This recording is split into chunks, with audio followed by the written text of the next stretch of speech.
देखो तीसरा है सुधारवादी सिद्धांत। क्या है भैया तीसरा? सुधारवादी सिद्धांत।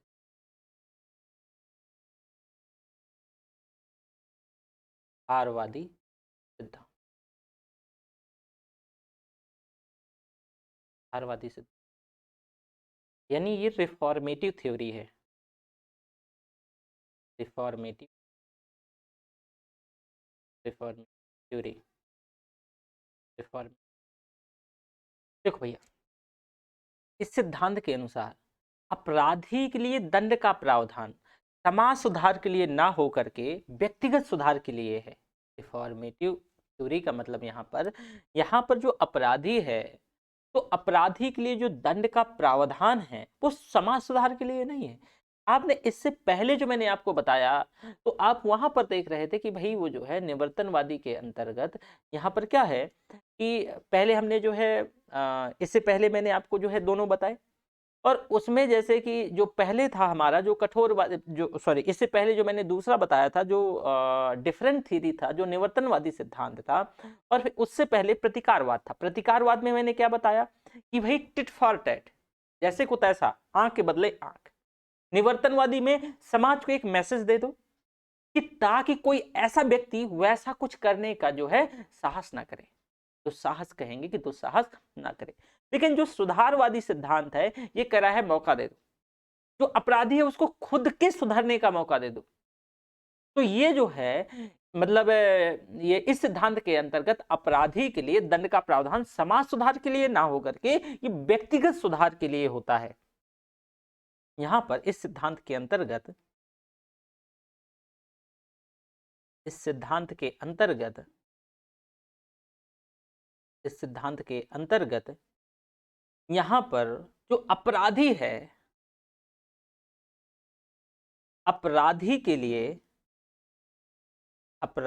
लिए दंड का जो प्रावधान है, दंड का जो है प्रावधान है वो समाज सुधार के लिए ना हो करके, इस समाज सुधार ना हो करके, समाज सुधार ना हो करके, ना होकर, बल्कि क्या है व्यक्तिगत सुधार है, व्यक्तिगत सुधार है, व्यक्तिगत सुधार के लिए है। तो भाई यहां पर जो है उस अपराधी के हृदय में परिवर्तन लाना है। क्या उद्देश्य हुआ कि जो अपराधी है उसका हृदय परिवर्तन कर, फिर पश्चाताप की भावना जागृत करना है। मतलब यहां पर जो है कि उसने जो किया उस पर पछताए, पश्चाताप की उसने गलत किया है, तो यहां पर जो है पश्चाताप, पश्चाताप की क्या है जो भावना है, पश्चाताप की भावना क्या करना है, जागृत कर। देखो मुझे लगता है कि दुनिया में आप सब कुछ जो घटा वो भूल सकते हो, लेकिन जो गिल्ट है वो कभी भूला नहीं जा सकता। मेरे साथ जो है एक ऐसा गिल्ट हुआ, इवन दो गिल्ट हुए, मतलब जो है मैं आज तक उसे भूल नहीं पाया। ये बात 2015 की है। मेरे साथ जो है मेरे मामा के साले रहते थे, हम उनको मामा ही बोलते थे, मामा ही बोलते हैं तो मामा बोलते थे, का नाम नहीं लूंगा मैं। उस समय वाईफाई जो है मतलब थोड़ा सा हमारा हल्का हल्का जो है मतलब मनमुटाव टाइप था, साथ ही रहते थे लेकिन हल्का मनमुटाव।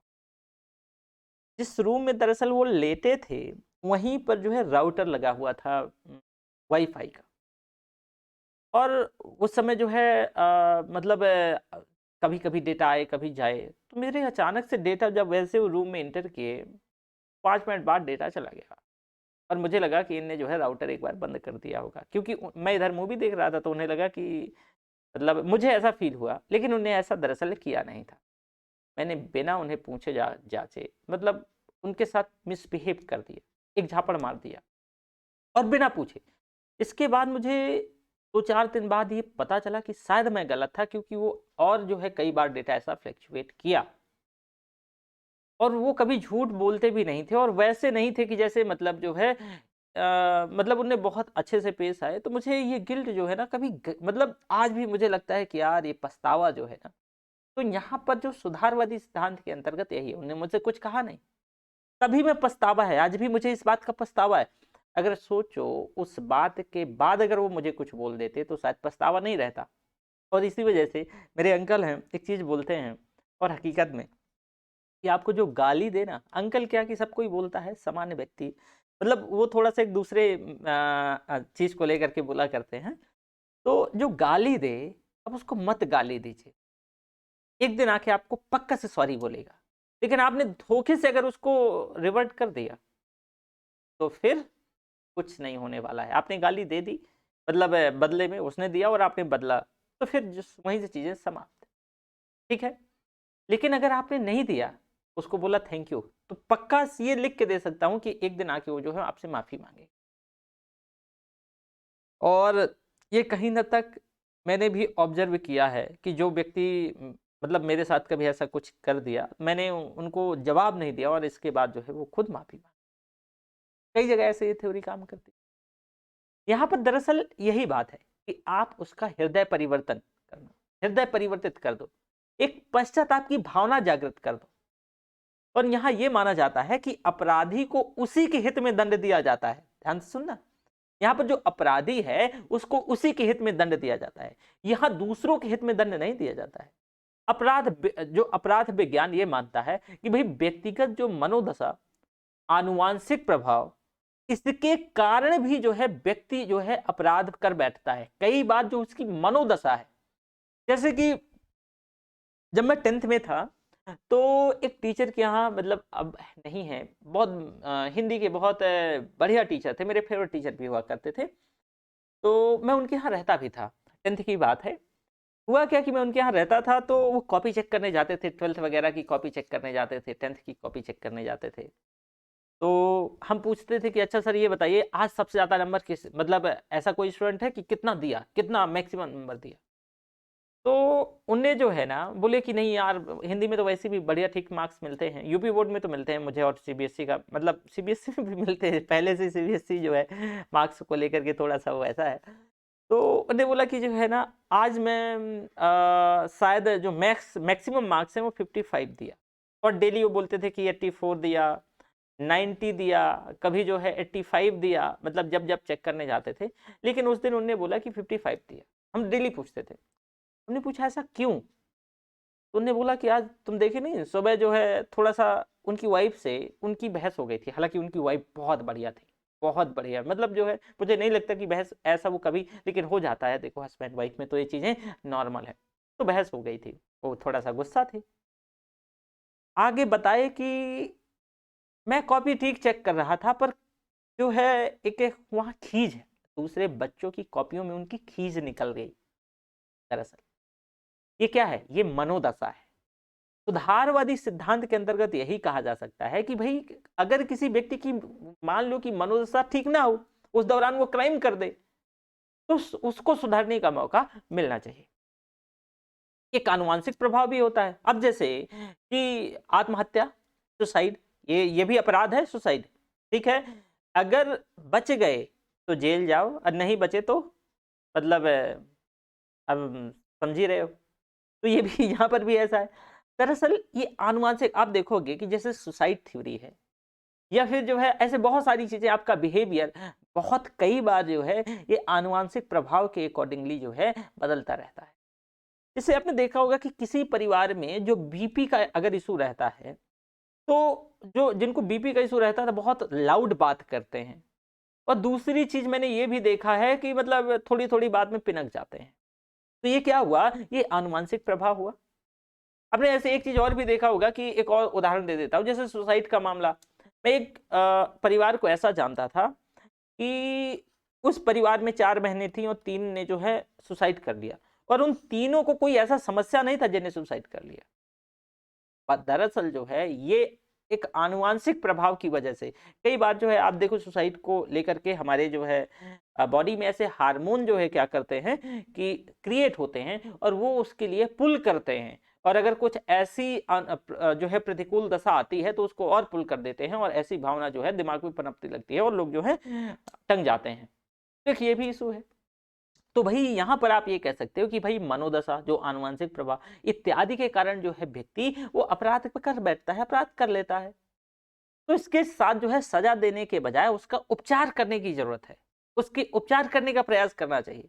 गांधी जी भी यही बात कर रहे हैं कि भई आप उसकी मनोदशा, अब देखो कि कोई व्यक्ति, जैसे आप उदाहरण के तौर पे कि आपने कई बार, अच्छा आजकल जो है फ़िल्मों में बहुत सारी चीज़ें फ़िल्माई गई हैं, और एक चीज़ जो है मैं देख रहा हूँ, इसके लिए मैं आपको रिकमेंड करता हूँ कि एक मूवी देखिएगा, क्रिमिनल जस्टिस।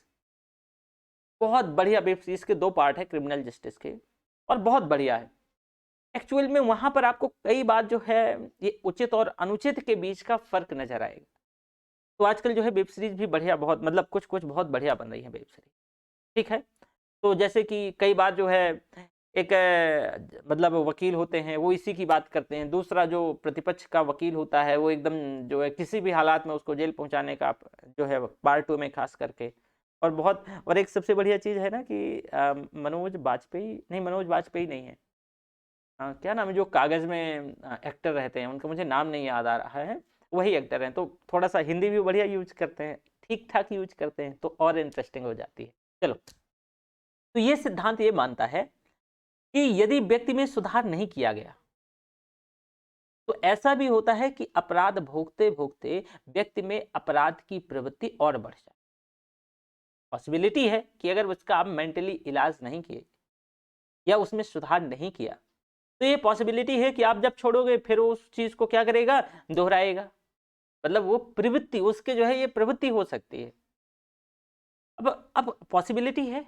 अब कभी-कभी व्यक्ति जो किसी परिस्थितियों के कारण अपराध के जब दलदल में फँस जाता है, परंतु ये संभव है कि अपराध की सजा भोगते-भोगते वह अन्य अपराधियों की संगति में एक बहुत बड़ा जो है क्रिमिनल या अपराधी बन जाए।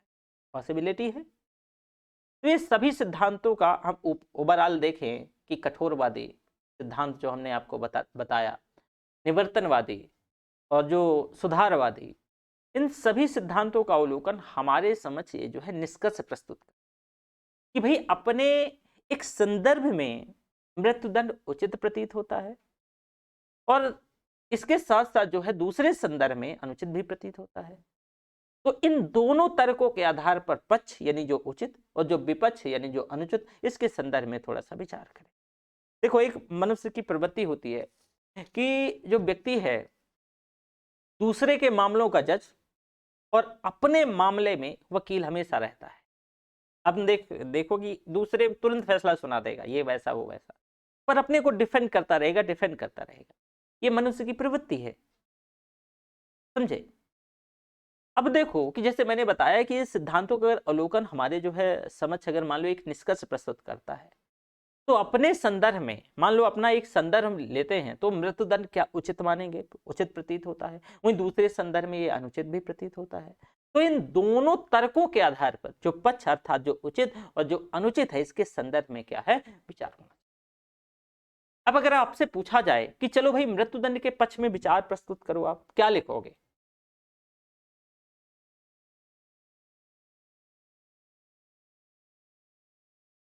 मृत्युदंड के पक्ष में विचार, मृत्युदंड के पक्ष में देखो भाई, प्रतिकारवाद के अनुसार अगर हम बात करें, प्रतिकारवाद के अनुसार देखो, जैसे कि मैंने अभी आपको बताया कि इस सिद्धांत के संदर्भ में ये जानने का प्रयास किया गया कि भाई जो व्यक्ति है, तो अपने कर्म के अकॉर्डिंगली उसको सजा या फिर पुरस्कार मिलना चाहिए। अर्थात जो संगीन प्रकृति के अपराध के लिए मृत्युदंड दिया जाना चाहिए। अब देखो, इसके पक्ष में है, मृत्युदंड के पक्ष में प्रतिकारवाद के अनुसार कि अगर कोई व्यक्ति जो है मर्डर कर दिया, रेप कर दिया, तो अगर संगीन प्रकृति का जो है अपराध है, तो उसके लिए मृत्युदंड दिया जाना चाहिए। नृशंस हत्या के मामले में आपको याद होगा कि धनंजय चटर्जी और जो सामूहिक हत्या के संदर्भ में जो अजमल कसाब है, अफजल गुरु, इनको फांसी की सजा दी गई। तो इसका उदाहरण आप प्रतिकारवादियों का ये मानना था। अब पक्ष में तर्क ये है कि भाई सजा की मात्रा जो अपराधी को दी गई है, वह अपराध की नृशंसता के आधार पर इसके पीछे भुक्तभोगी की असहाय और अपने बचाव में जो लाचार स्थिति को भी ध्यान में रखा गया है। और किसी भी उचित सजा का निर्धारण जो कि न्यायालय के द्वारा किया जा रहा है, वह समाज की पुकार को ध्यान में रखकर जो है किया जाता है। और साथ ही साथ जो है न्याय की मांग ये है कि भाई सजा को इस प्रकार उचित ढंग से दिया जाए ताकि व्यक्ति अपराध से क्या करे, घृणा करे। कि आपको एक मसला, मैं आपको यही धनंजय चटर्जी वाला जो है मसला बताता हूँ। ये न्यायाधीश जो एएस आनंद और एनपी सिंह थे, ये उच्च न्यायालय जो है मतलब हमारा सुप्रीम कोर्ट का धनंजय चटर्जी वाद में कहा गया कि इस प्रकार यदि मान लो प्रतिकारवाद के अंतर्गत जो औचित्यता को समझने का प्रयास किया जाए, तो ये लगता है, ये पता चलता है कि भाई आंख के बदले आंख सिद्धांत, जो आंख के सिद्धांत पर चलकर न ही अपराधी को उसके किए अपराध की मात्रा से कम और ना ही जो है उससे ज्यादा सजा दी जाती है। तो यहां पर आंख के बदले आंख, आप जैसा करोगे वैसा पाओ। वहीं प्रतिकारवादी सिद्धांत, तो भाई इस सिद्धांत के अनुसार यदि कोई अपराध करता है तो प्रतिकारवादी, सॉरी निवर्तनवादी, प्रतिकारवाद तो मैंने बता दिया।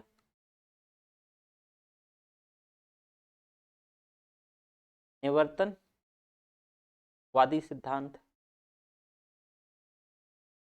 देखो भैया, इस सिद्धांत के अनुसार यदि कोई अपराध करता है तो अपराधी को सजा इस आधार पर दी जाए कि भाई उससे समाज को संदेश प्राप्त हो सके। क्योंकि जो प्रकार जो है मृत्युदंड की सजा सुनाने को लेकर के अपने पूर्ण रूप प्रदान करने तक होता है, वह समाज और व्यक्ति में एक भय क्रिएट करता है, उत्पन्न करता है। और एक सामान्य सी जो बड़ी लोकप्रियता की एक पंक्ति है कि भय बिन होए न प्रीति, मतलब बिना भय के जो है डर नहीं होता है। अगर ये चीज आपने सुना होगा कि अच्छा आजकल तो पब्लिक स्कूल आ गए हैं, तो पब्लिक स्कूलों में पिटाई उटाई नहीं होती है, सरकार ने वो भी निकाला है। और आप शायद जो है उन स्कूलों में नहीं पढ़े होंगे, पर हम जिन स्कूलों में पढ़े हैं तो भाई बहुत पिटाई होती है। और ये बार बार मतलब घर वाले भी बोलते हैं कि जब तक डराओगे नहीं, जब तक ये नहीं सुधरे तो भय बिन होए न प्रीति। नहीं, कहने का मतलब ये है कि भय से ही व्यक्ति सामाजिक नैतिक नियमों के पालन के प्रति क्या होता है, अग्रसर होता है। परंतु वहीं दूसरा, ये तो पक्ष में है, लेकिन एक विरोधाभास की स्थिति तब उत्पन्न होती है जब आंकड़े बतलाते हैं कि चीन में सबसे अधिक मृत्युदंड को अंजाम दिया जाता है, चीन में सबसे ज्यादा मृत्युदंड दिए जाते हैं, तब भी प्रतिवर्ष निरंतर अपराध की मात्रा लगातार क्या है, बढ़ रही है। और सत्य भी है कि जहां जहां भी मृत्युदंड है वहां वहां अगर आप एक अवलोकन रिव्यू करें तो पाएंगे कि अपराध खत्म नहीं हुआ है बल्कि बढ़ा है। तो आप ये कैसे कह सकते हो, तो एक ये भी इशू है। अब यदि इस सिद्धांत की सफलता और प्रभावशीलता पर जो है बात की जाए तो प्रश्न चिन्ह ये मतलब चिन्ह उठता प्रतीत होता है कि भाई भारतीय परिवेश में अपराधी के पकड़े जाने और सजा सुनाए जाने की अवधि यानी 10 से जो है 8 से जो है 10 साल तक होती है। और ऐसी परिस्थिति में लोगों के मन में जो है भय समाप्त हो जाता है। अब यदि समाज के मन मस्तिष्क का प्रभाव छोड़ना है तो अपराध होने और सजा को शीघ्र दिलाने की स्थिति को जो है लाना होगा। परंतु एक समस्या यह उत्पन्न होती है कि भाई शीघ्रता में संभव है कि भाई कई बार जो है गलत या असंतोषकारी प्रमाणों के आधार पर व्यक्ति को क्या है, मृत्युदंड दे दिया जाए, तो एक ये भी इशू हो सकता है। तो इस प्रकार से आप कह सकते हो कि यदि मृत्युदंड के पक्ष में तर्क दिया जाए तो ये पता चलता है कि भाई व्यक्ति को उसके कर्म फल और सामाजिक संदेश के आधार पर मृत्युदंड को उचित ठहराया जा सकता है। एक मैसेज दे दो कि ऐसा कोई जो है हिनस क्राइम ना करे। और ये सत्य है कि हम मानव और हमें जो है दया प्रेम सहिष्णुता और जियो देने की जो भावना होनी चाहिए, और साथ ही साथ जो है समाज में प्रत्येक व्यक्ति एक समान मानसिकता और विचारधारा का मतलब है उसको पालन करना चाहिए। लेकिन ये बहुत मुश्किल हो जाता है और इसका प्रमुख कारण जो है व्यक्तित्व का विकास, सामाजिक संस्कृतियां, परिस्थितियां, जो भौगोलिक परिस्थितियां ये एक समान नहीं होती हैं। इस वजह से आप देखोगे कि हम ये वो भी नहीं, आसार भी नहीं लगा सकते कि उसका जो दरअसल बिहेवियर है वो एक जैसा होगा, है ना। और समाज में देखो प्रत्येक व्यक्ति में जो है आप देखोगे आध्यात्मिक चेतना जागृत नहीं होती है, क्योंकि कहीं ना कहीं उसकी परिस्थितियों का, उसका पालन पोषण का मैटर है। कोई गलती होने पर पुनः सुधार हेतु पश्चाताप की भावना जागृत कर सके। और अधिकांशतः लोग जो है सामाजिक नैतिक नियमों और आधार संहिता का पालन इस कारण करते हैं क्योंकि समाज उन्हें दंडित कर सकता है। और यदि अपराध नृशंसता के स्तर पर जो है पहुंच जाता है, तो अपने आप में समाज के जो समझ है ऐसा उदाहरण प्रस्तुत करना होगा जो आगे की इस प्रकार के अपराध को क्या करे, प्रोत्साहित कर सकता है। तो एक चीज तो ये है भैया।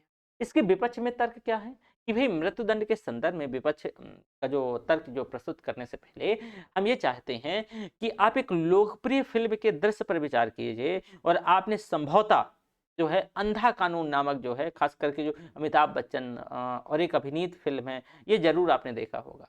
और आप ये पाते हैं कि इसमें जंगल के रेंजर ऑफिसर को एक व्यक्ति के जो है मौत की सजा जो है मौत की सजा में जो कारावास की सजा हो जाती है, और कुछ समय बाद वो ये पाया जाता है कि व्यक्ति जीवित निकलता है।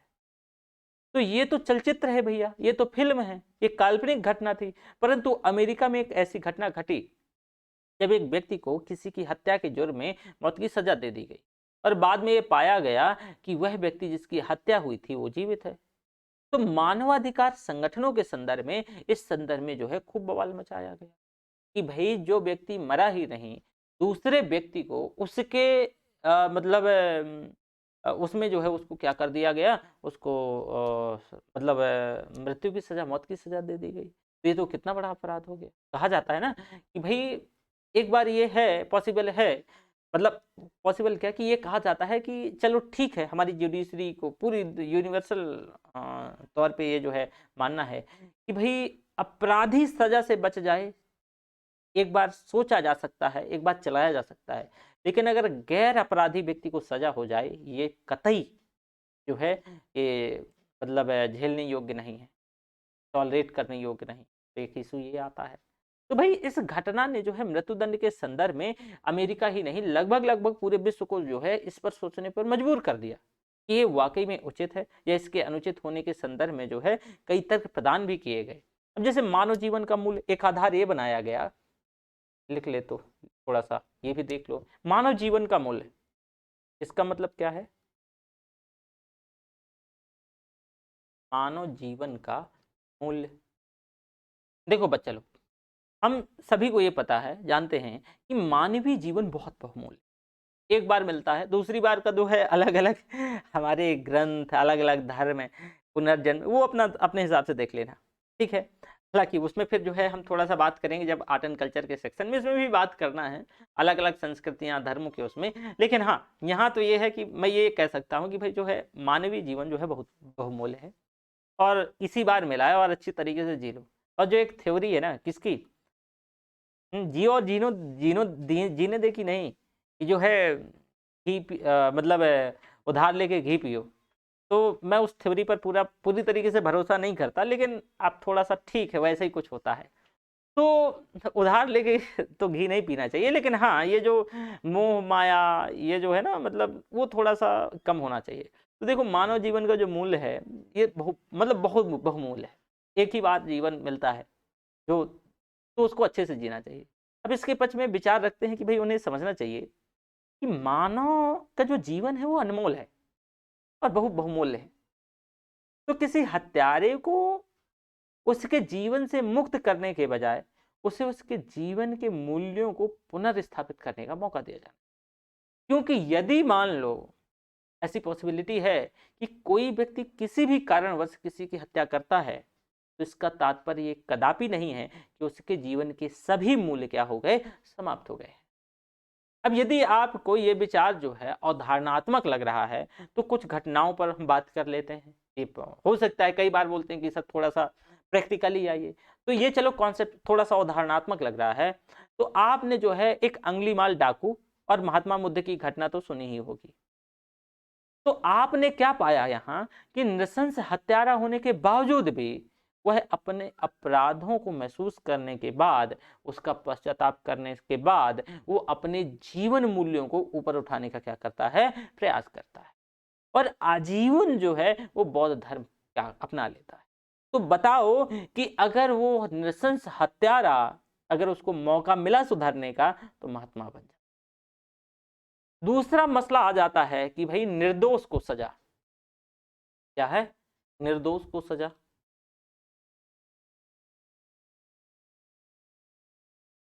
निर्दोष को सजा, देखो भाई, निर्दोष को सजा को लेकर के मृत्युदंड के संदर्भ में जो बात सबसे प्रभावी तौर से सामने आती है कि इसके माध्यम से किसी व्यक्ति, जो निर्दोष व्यक्ति को, अगर मान लो उसने कुछ किया ही नहीं है, तो निर्दोष व्यक्ति को सजा न प्राप्त हो जाए। क्योंकि न्यायालय स्तर पर कई बार अपराधी करार दिए गए व्यक्ति के प्रति जो प्रतिपक्ष के वकील और गवाह जो है न्यायोचित मानसिकता से गलत प्रमाण और साक्ष्य प्रस्तुत कर, ताकि व्यक्ति जो है अपराधी साबित हो जाए और न्यायालय प्रामाणिक जो है प्रामाणिकता जो है मतलब फैक्ट के आधार पर अपना फैसला सुनाती है। तो ओवरऑल रिजल्ट क्या हुआ कि यदि मान लो ऐसा होता है, पॉसिबिलिटी है, तो एक निर्दोष व्यक्ति का जो है जीव मतलब जबरन जो है उसको मौत के मुंह पे धकेल दिया जाएगा। ऐसा पॉसिबल है कि वो व्यक्ति उसने कुछ किया ही नहीं है, लेकिन जो है गलत तरीके से साक्ष्य और ये सब रख के पॉसिबल है, तो उसका जीवन क्या हो गया, मतलब एक तरीके से उसको मौका भी नहीं।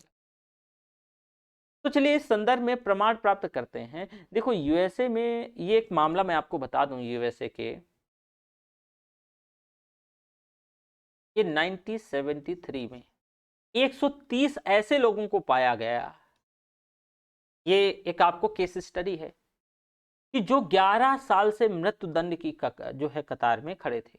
11 साल से, जैसे हमारे यहाँ मृत्युदंड हो जाता है कई बार जो है ये माफी वाफी और राष्ट्रपति से चलता रहता है लंबे समय तक। तो 130 लोगों को जो है लगभग मतलब 11 साल से इस कतार में जो है जिनको मृत्युदंड वो हो चुका था, परंतु अंतिम निर्णय आने पर वे निर्दोष पाए गए। आप सोचो, अंतिम निर्णय जब आया तो निर्दोष पाए, तो उन्हें छोड़ दिया गया बाद में ऑब्वियसली। तो ये प्रमाण जो है एनिमिस्टी जो है इंटरनेशनल के द्वारा ये क्या किया गया, दिया गया। ये केस स्टडी में आप इसको यूज कर सकते हो। तो अब आपके मन में एक और विचार आया, क्या आया होगा कि उन्हें अंततः छोड़ दिया गया। अब जरा आप खुद ही सोचो कि पूरे 11 साल इस भय से जीना है कि हमें मृत्युदंड दिया जाएगा। अगर आपको इस मतलब एक लंबे समय तक ये कि कब ना मृत्युदंड दिया जाने लगे, ये एक भय है, बहुत बड़ा डर है। तो अब दो पॉसिबिलिटी है कि कुछ तो बहुत डरे हुए हो जाए, गायब हो जाए अपना ढूंढने का, कुछ तो है आपराधिक गतिविधि। जब उन्हें यही है, लोग बोलते हैं ना मरता का न करता, तो फिर वो और आपराधिक गतिविधियों में क्या हो सकते हैं, लीन हो सकते। तो इसमें जो है आपको ये नहीं लगता है कि भाई ये मृत्यु से भी जो है बदतर स्थिति है कि अगर आपको इस भय में जीना पड़े। और यही नहीं, मानवीय मूल्यों को बनाए रखना और उन्हें किसी व्यक्ति के पुनर्जागृत करना समाज की नैतिकता भी है। परंतु कोई व्यक्ति अपने जीवन में निराश हो जाए कि उसका जो जीवन कभी भी जो है जा सकता है, तो वह जो है क्यों मूल्यवान होना चाहेगा, क्यों सुधरना चाहेगा। तो इस प्रकार आपको ये नहीं लगता कि मृत्युदंड जो क्या है दोहरी मौत देगा। पर कई बार मसला आया कि ये तो दोहरे दंड हो गए, आपने जो है किसी व्यक्ति को 10 साल तक जेल में रखा और आफ्टर ऑल जो है उसने आपको मृत्युदंड दे दिया। और कहा जाता है कि एक मतलब जो है एक अपराध के लिए एक ही दंड का प्रावधान है। यहां तो दंड दो हो गए। आपने 10 साल तक, मान लो कि किसी व्यक्ति ने आज जो है कोई अपराध किया, मान लो प्रोसीडिंग हुई, 10 साल तक आपने उसको जेल में रखा, और ठीक जो है 2000 मान लो कि 32 में या 33 में उसको फांसी की सजा हो गई।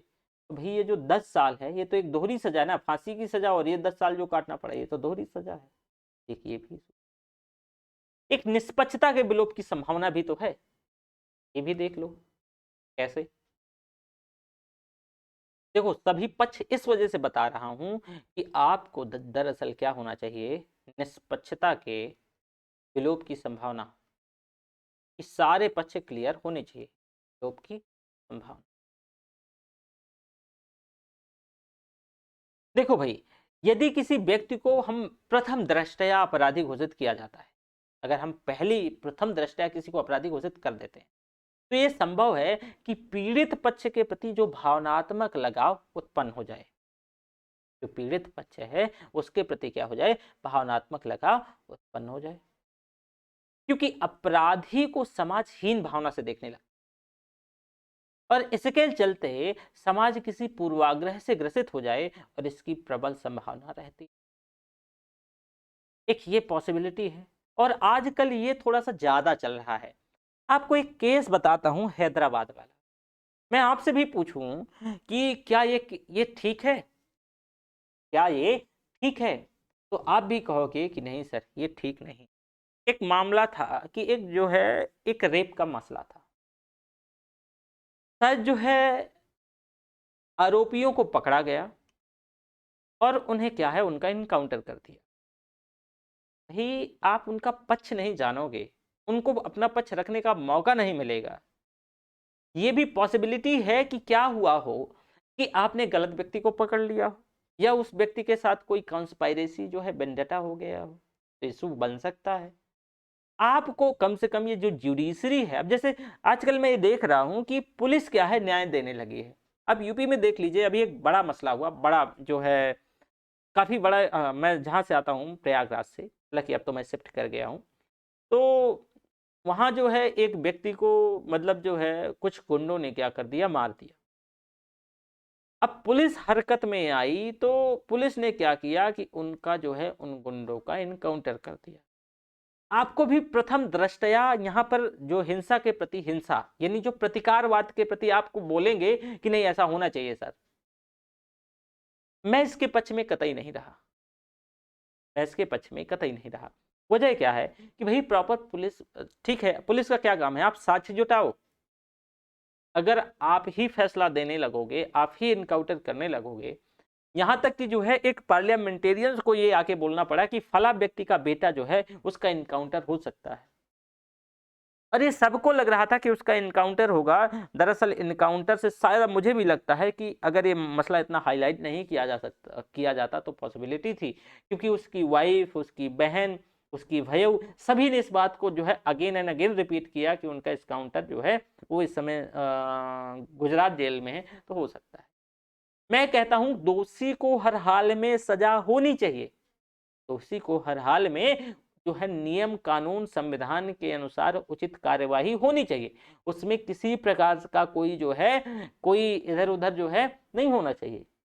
लेकिन अगर व्यक्ति को अपना पक्ष रखने का मौका नहीं दोगे कि वो वाकई में व्यक्ति था या नहीं था, आप सीधे स्टूडेंट साइड करोगे, तो ये तो बात ठीक नहीं है। ये मैं किसी पर्टिकुलर सरकार की बात नहीं, आज का जो ट्रेंड चल रहा है इसकी मैं बात कर रहा हूं। इसकी मैं बात कर रहा हूं। कई बार जो है इससे क्या होता है कि कई बार पॉसिबिलिटी होती है कि जो व्यक्ति वाकई में, इस घटना को छोड़ दो अब, कि वाकई में जो है निर्दोष है और उसको दोष करार दे करके ऐसे किया जा सकता है। अभी कानपुर में एक जो है, अब मैं ऐसी घटनाओं देखो, मेरा इन घटनाओं का नाम लेना सिर्फ और सिर्फ एक ही उद्देश्य है कि मैं आपको चीजें समझा सकूं, ठीक है, क्योंकि ये लिखना पड़ता है। नहीं आजकल जो है मतलब मैं देख रहा हूँ जो डेमोक्रेसी का वाकई में हनन हो रहा है, उसमें कोई दो राय नहीं है। नेहा सिंह को आप नाम ने सुना होगा, नेहा सिंह राठौर बिहार से आती हैं, एकदम युवा गायक हैं, लोक गायिका हैं, और मुझे उनके सॉन्ग बड़े पसंद आते हैं। अभी यूपी पुलिस दरअसल उनने एक घटना को कोट करते हुए उनने अपने गायकी में शामिल किया और यूपी पुलिस का नोटिस पहुंच गया। तो इस वजह से मैं यहां पर बोल रहा हूं कि मेरा सिर्फ और सिर्फ उद्देश्य इन घटनाओं को का उदाहरण दे करके आपको समझाने का है, ठीक है। मैं इसको किसी प्रकार से जस्टिफाई या जो है मैं आपको सही या गलत नहीं, वो अपना पुलिस प्रशासन और जो है जुडिशरी का काम। पुलिस प्रशासन क्या करे, एक मैं प्रोसीजर बताया कि उसका काम है कि साक्ष्य प्रस्तुत करो, और जुडिशरी जो है जो उचित सजा होगी उसका काम है, उसको अपना काम करने दो, ठीक है। और ये हमारे संविधान में भी है कि भाई, और रेट इसीलिए तो जारी होती हैं कि अगर मान लो पुलिस ही जो है जुडिशरी का काम करने लगे तो फिर जज साहब की काहे अपॉइंट कर रहे हो, मत ही करो, रहने दो, पुलिस को ही फैसला देने दो। तो ये चीजें हैं, तो इस वजह से मैं इसको जो है एक डिस्क्लेमर के तौर पे बोल रहा हूँ कि कल के दिन जो है ना मुझे भी कोई नोटिस ना आ जाए, ठीक है, कि आप तो, ये मसला इतना हाईलाइट हुआ, ये प्रयागराज वाला इतना हाईलाइट हुआ कि आप देखते ही हैं। मतलब जो है बड़ा बड़ा जो गुंडा लोग जो है एक टाइम पे मतलब बहुत वो था, वो बोलते हैं कि मेरा इनकाउंटर हो जाएगा इनकाउंटर हो जाएगा। एक और मैं मसला आपको बता दूं, यूपी का भी रिसेंटली एक मसला है। एक व्यक्ति एक अपराधी है, अपराधी था या आरोपी था, जब तक आरोप है किसी पर तो अपराधी नहीं कह सकते ना, जब तक कन्विक्शन जो है वो नहीं हो जाता, कन्विक्टेड नहीं हो जाता है ना, तो हम जो है उसको यही आरोपी ही बोलेंगे। तो वो बोलता था कि पहले लिख के मुझे दे दो, यूट्यूब पर है, पुलिस वालों से बोला है कि मुझे लिख के दे दो कि मेरा इनकाउंटर नहीं करोगे। उसे कैसे ये फील हो रहा है, मतलब उसे ऐसा लग रहा है कि यार कुछ हो सकता है, तो ये बात ठीक नहीं है। ठीक है, अब देखो, अब ये इसकी जो है, अब देखो यहाँ पर क्योंकि हम जो है अपराधी और पीड़ित के, जो अपराधी है जो पीड़ित है उसके वर्तमान घटित पक्ष को जो है हम देख रहे हैं, और उस घटना की पूर्व स्थिति को हम नहीं देख पा रहे हैं। तो संभावना ये है कि जिसकी हत्या हुई है, जिसे पीड़ा पहुंचाई गई है, उसने जो है उसे यह कार्य करने के प्रति उकसाया हो, या कोई ऐसी परिस्थिति रही होगी जो अपराधी अब जो है न्यायालय के समक्ष जो है जो साक्ष्य है वो प्रस्तुत नहीं कर पा रहा हो, क्योंकि इसका कोई तार्किक प्रत्यक्ष प्रमाण उसके पास नहीं होता है ना।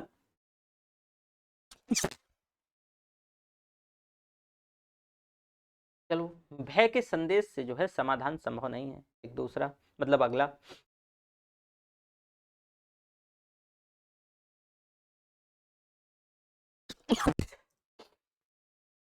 भय के संदेश से, भय के संदेश से समाधान संभव, समाधान, समाधान,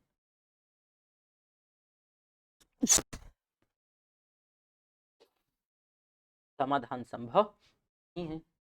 अब कैसे, अगर ऐसा होता तो आप जो है ये मसला देख लो उठा के,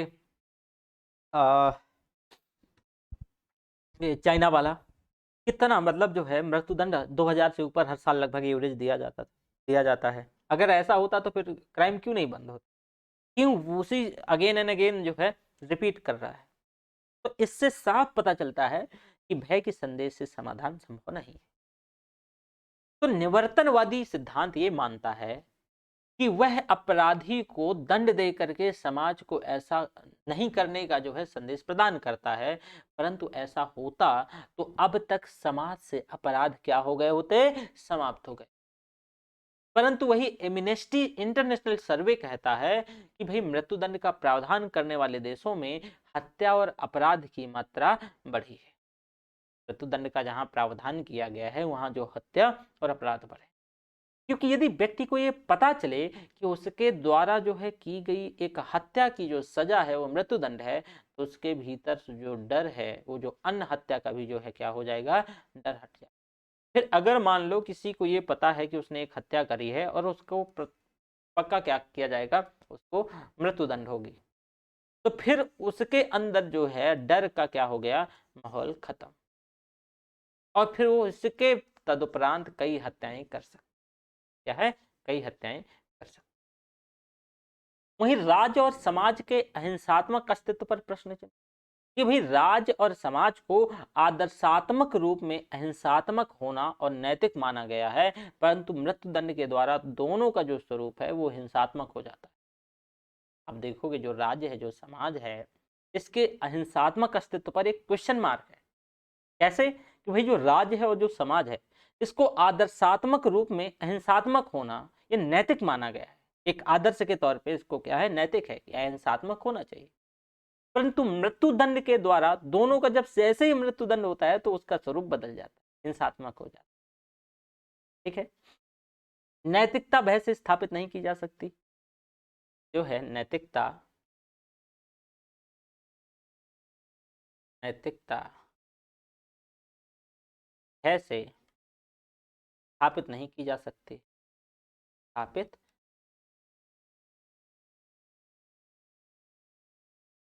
जा सकती। अब भाई कैसे, कि भाई देखो नैतिकता जो है अंतःकरण की विषय वस्तु, तो इसे भय के माध्यम से स्थापित नहीं किया जा सकता। नैतिकता की स्थापना हृदय परिवर्तन और सुधार के माध्यम से, हृदय परिवर्तन और समस्त अपराध के लिए व्यक्ति दोषी नहीं होता, समस्त अपराध के लिए, अपराध के लिए क्या है, व्यक्ति दोषी नहीं होता। अब भाई व्यक्ति जन्म से अपराधी नहीं होता, जो व्यक्ति है वो जन्म से अपराधी नहीं होता, बल्कि सामाजिक आर्थिक और सांस्कृतिक स्तर पर ऐसी नकारात्मक परिस्थितियां भी उत्पन्न होती हैं जो व्यक्ति की मानसिकता को नरसंहारक और दुर्व्यवहारी क्या है, बना देती। और इन परिस्थितियों पर नियंत्रण जरूरी है, आवश्यक है। तो मैंने जितने पक्ष और विपक्ष के दृष्टिकोण और तर्क जो है साझा किए, कहीं वो तार्किक होते हैं तो कहीं भावनात्मक है। और इन समग्र जो तर्कों दृष्टिकोणों के आधार पर निष्कर्षतया अगर हम निष्कर्ष पर पहुंचे तो मृत्युदंड के नैतिक दृष्टिकोण पर जो है इस प्रकार जो है विचार किया जाना चाहिए। और यदि सुधारवादियों के मतों का अनुसरण किया जाए तो भाई मृत्युदंड उचित नहीं है। अगर सुधारवादियों की बात की जाए तो मृत्युदंड उचित नहीं है और इनके अनुसार अपराधी को सुधार का अवसर मिलना चाहिए, हर हाल में मिलना चाहिए। पर किसी भी अपराधी को मृत्युदंड देने का मतलब है कि सुधार की संभावना क्या हो जाना, खत्म हो जाना या उसको नकार देना। और ऐसा ना ही तो न्यायोचित है और ना ही जो है नैतिक है, क्योंकि सुधार की संभावना सदैव बनी रहती है, कभी भी कोई सुधर सकता है। अंगली माल का उदाहरण मैंने आपको दिया ही।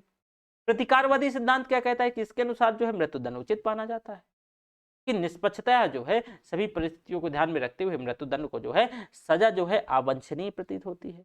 परंतु कभी कभी ये सजा उचित जो है मतलब कहीं ना कहीं उचित भी देखने को मिलती है, आवश्यक भी हो जाती है, किंतु इसे अपवाद के तौर पे लेना चाहिए। वो निष्कर्ष की मैं बात कर रहा हूं, ध्यान रखना, मैं आपको कंक्लूजन बता रहा हूं तीनों का। और देखने पर ये देखो ऐसा प्रतीत होता है कि जो सुधारवादी सिद्धांत है वो अधिक आकर्षक लगता है, जो कठोरवादी बहुत आकर्षक नहीं लगता है। एक्सेप्शन रख लो, क्योंकि इसमें अपराधी को सुधारने का सुधारवादी में मौका दिया जा रहा है।